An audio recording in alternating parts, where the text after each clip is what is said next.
I'm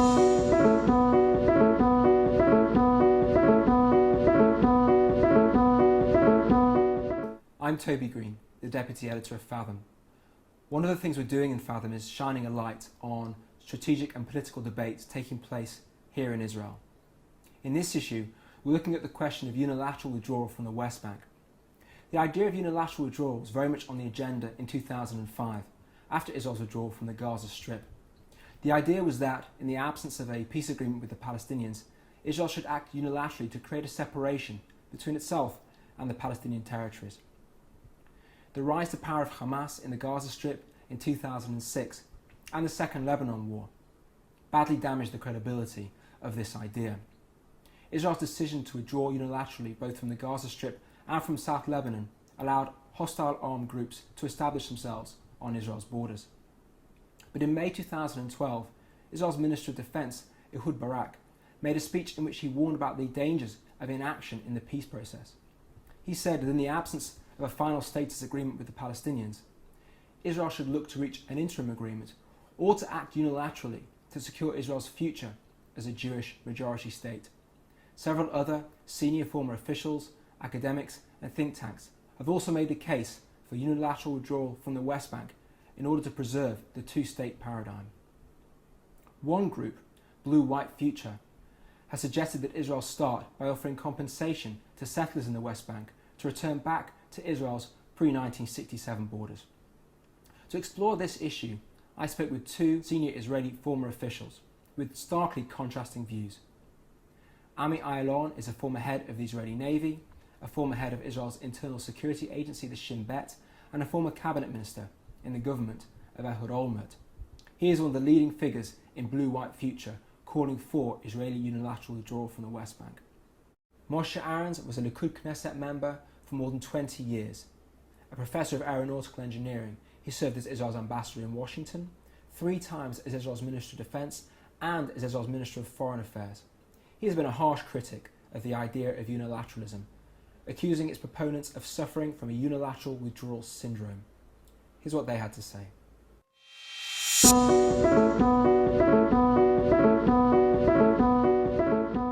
We have to understand events during the last 2 years in the Middle East created a very, very unique situation in which this achievement of, igniting the peace process or political process became much more urgent, much more important, and much less possible. Why much more urgent? It is obvious. Settlements and the idea that it is too late is becoming too dangerous.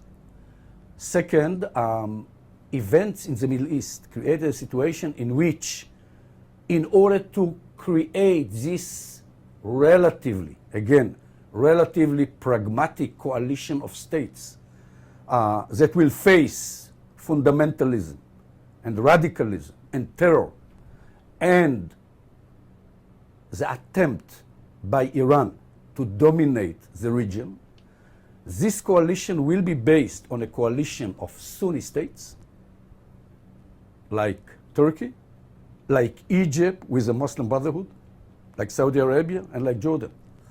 Now, these states, in order to this coalition to be created, since all the leaders became weaker and all the people in the street became stronger, in the diplomacy of today, the only way to achieve this coalition, to create this coalition with the interference or by the leadership of America and the Western world, will be to show progress on the Israeli-Palestinian conflict.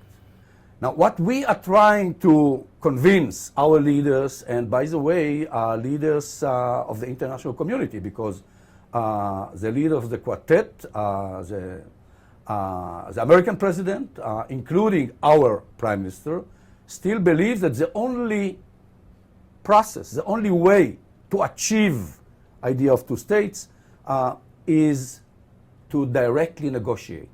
What we are trying to say, direct negotiations will not work. It's very easy to understand because Israeli presence in certain areas, like the Gaza Strip before the disengagement, like our presence in Judea and Samaria at the present time, like our presence in the Lebanon security zone. This presence is inevitably accompanied by problems, sometimes also by loss of life because of the contending with terrorist activities in these areas. And so some people tend to say, let's cut our losses, let's get out of there. Let's get rid of this problem, you know? So at first sight, this sounds like a very clever thing to do. But actually what Israelis have found over the years, and we've had a number of such disengagements or withdrawals, if you like, most of them unilateral, some not so unilateral, is that all they did was bring terrorism closer to the population centers of the State of Israel. We withdrew from Judea and Samaria as part of the Oslo agreements. That was not unilateral, that was part of an agreement. And it brought terror into the heart of Tel Aviv. We withdrew from the security zone in Lebanon, that was unilateral. And it brought on the Second Intifada and the Second Lebanon War. We withdrew unilaterally from Gush Katif, uprooting 8,000 Israelis from their homes. And it brought rockets into all of southern Israel. So not only my conclusion, I think it's the conclusion of most Israelis today, that this is not a good way to go.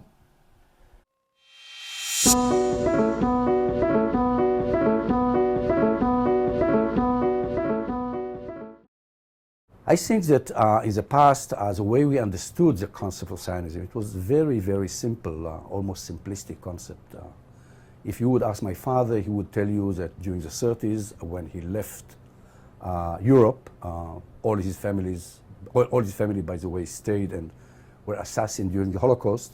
The idea was to come to Israel and to create, in the future, a state that will be a safe home for Jewish people.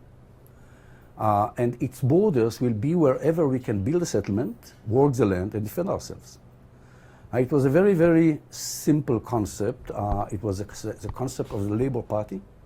And for him, in '67, nothing happened. It was still the viable Zionist concept.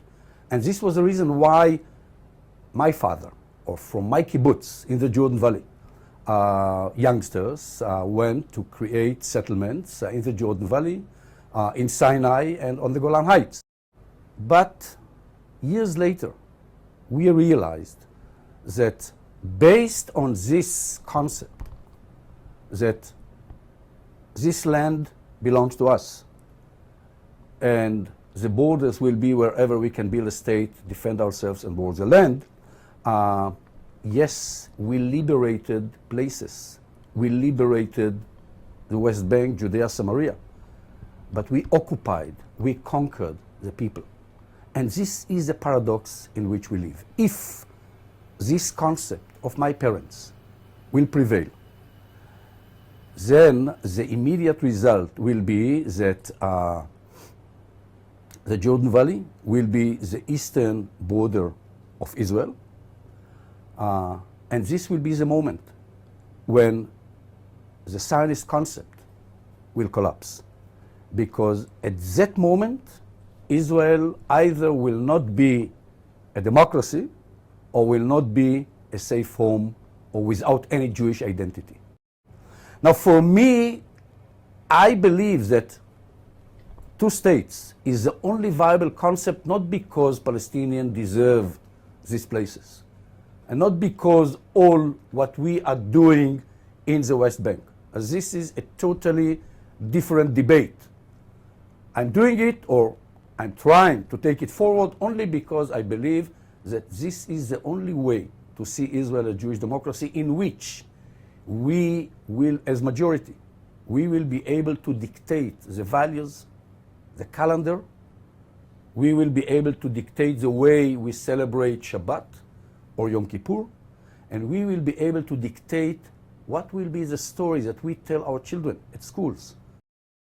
So I don't think that is correct. I don't believe that if Israel does not withdraw from Judea and Samaria, from the entire area, unless it does that, it will become a state with an Arab majority.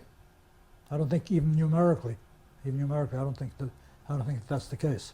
So when we weigh the alternatives, and all the alternatives in the Middle East are difficult alternatives, and say we were to say for the moment, well, we do not want more than 20% of the population of Israel, of the citizens of Israel being Arab.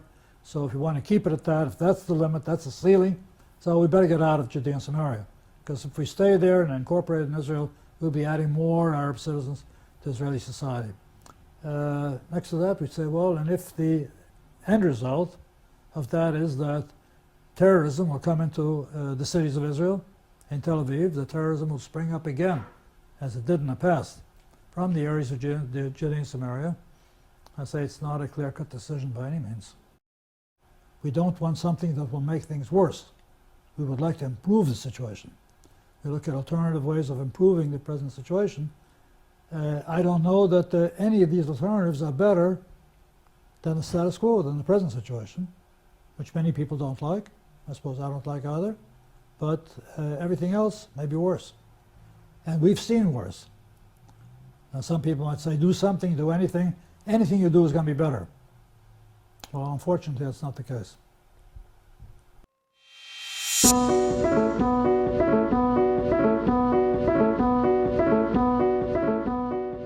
I think we've had a major change in Israeli public opinion on what is generally referred to as the peace process, which inevitably in the minds of Israelis is connected with making territorial concessions.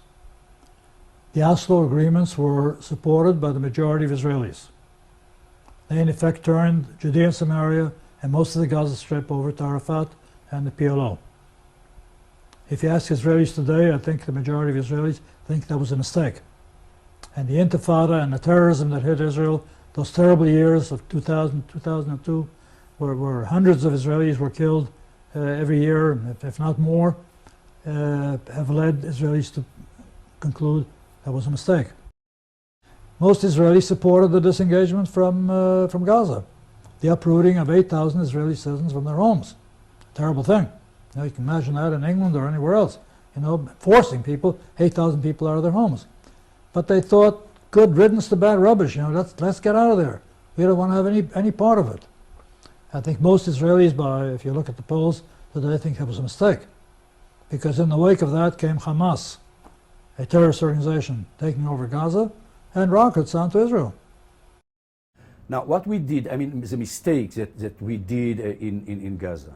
First of all, there was no political horizon. Nobody knew what for. Second, we took huge security risk because we created this vacuum. Nobody replaced the IDF. Third, we treated the settlers like traitors. We betrayed them. And four, we reached probably the limits of what is right in democracy. Now, in a way, what we are proposing now, we deal with these four great mistakes that we did. Immediately, what we are saying, to stop construction on the eastern side of the fence, to go on building in the major settlements on the western and in the Jewish neighborhoods in Jerusalem, but not in the Arab neighborhoods. Again, Clinton parameters. Second, to bring back all these settlers who wish to return the way they deserve. IDF will stay, and to prepare a plan in the future when the settlers who will stay for the time being, but will have to, at least most of them, will have to leave unless Palestinians will accept them as Palestinian citizens. I'm not going to discuss it now. But in case that we shall have to bring back many settlers who wish to stay now, we have to do it in a different way, not the way we did it in Gaza. And national referendum. These are immediate actions.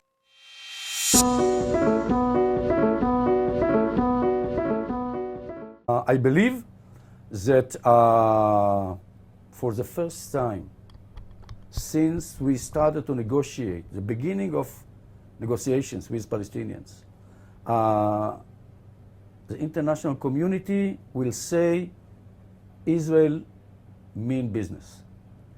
You know, until now, we sent a double message during the last 20 years. On one hand, we said, okay, we are ready in the future to pull out from most of the territories. On the other hand, we built more settlements and we sent more settlers. We did not tell the settlers when we sent them, listen, it is just for 5, 10, or 20 years.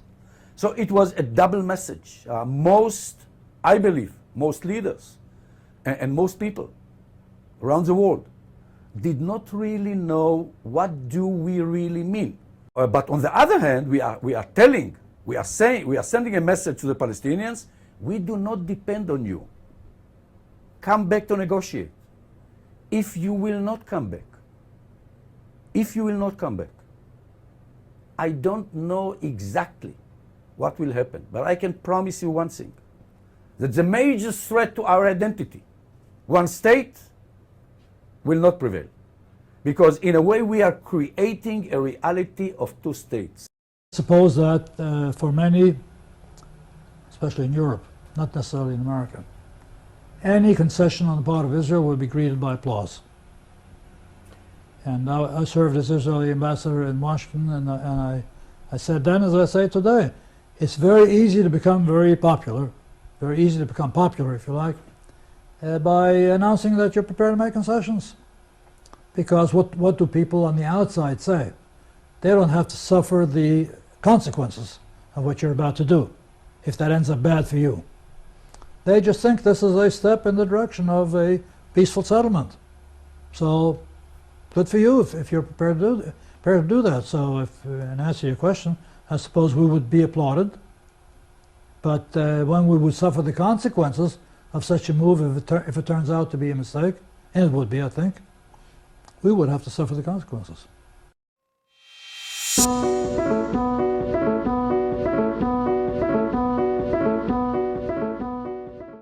I would hate to describe the daily life in Israel 10 years from now, if this will be the scenario, because I believe that violence will increase on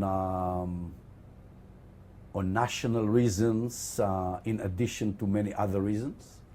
What is important for me is that we shall lose our identity. The reason why our parents came to this place. I think it's important to realize that the present situation is one where the whole Palestinian political system is dysfunctional. Now, it's very hard to negotiate and reach an agreement with a dysfunctional system. Now, what do I mean by that? First of all, there are two Palestinian entities. There is Hamas in the Gaza Strip, who don't recognize Israel, who will not negotiate with Israel, and there is the Palestinian Authority in Judea and Samaria, who maintain that they are prepared to negotiate with Israel, who maintain that they are not for pursuing acts of terrorism against Israel. Well, they represent half of the Palestinians, maybe not even that. Maybe not even that. Until that dysfunctionality gets repaired, who knows when that's going to be. Unless we see a responsible party that can speak for the Palestinians, it's difficult to see any real progress.